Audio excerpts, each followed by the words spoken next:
Gece olur hüzün çöker gönlüme, hasret olur özlem olur ömrüme. Bülbül susmuş, bülbül susmuş, baykuş öter evimde. Kime diyem ben derdimi can oğul? Kime diyem ben derdimi can oğul? Kime diyem ben derdimi can oğul?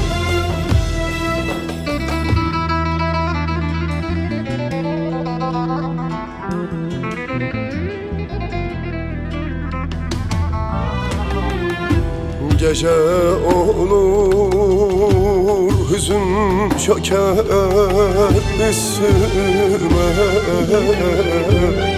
hasret olur özlem olur ömrüme. Bülbül susmuş, baykuş öter evimde.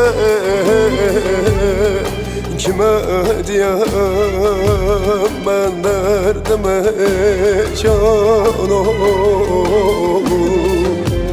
Kime dökem ben derdime can oğul?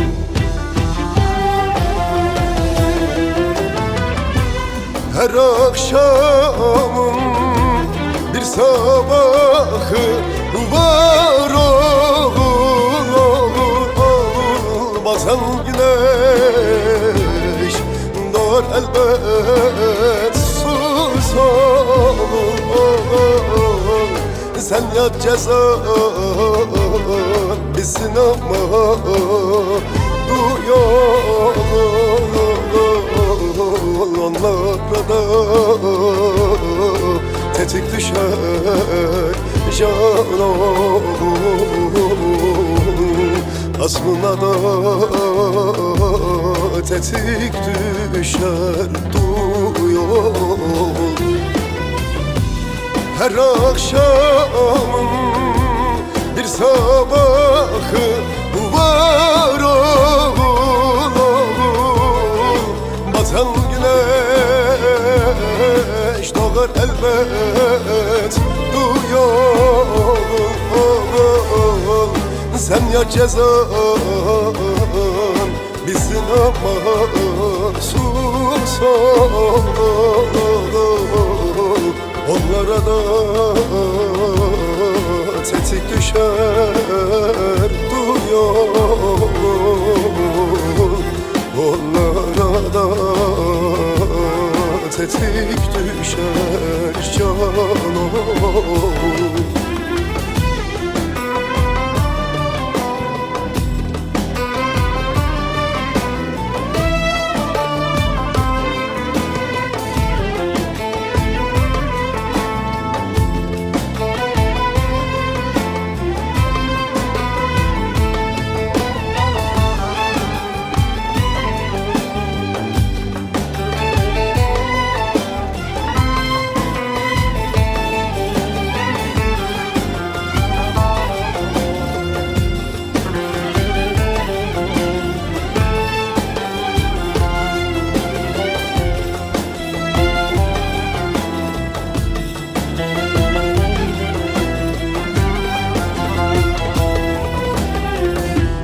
Kara bulut üstümüzden eksilmez, günler geçmez, nusubetler de bitmez.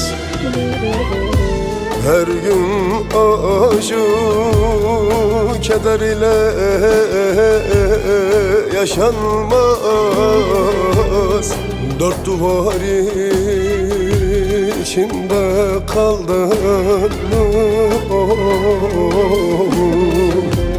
Dört duvar içinde kaldın mı?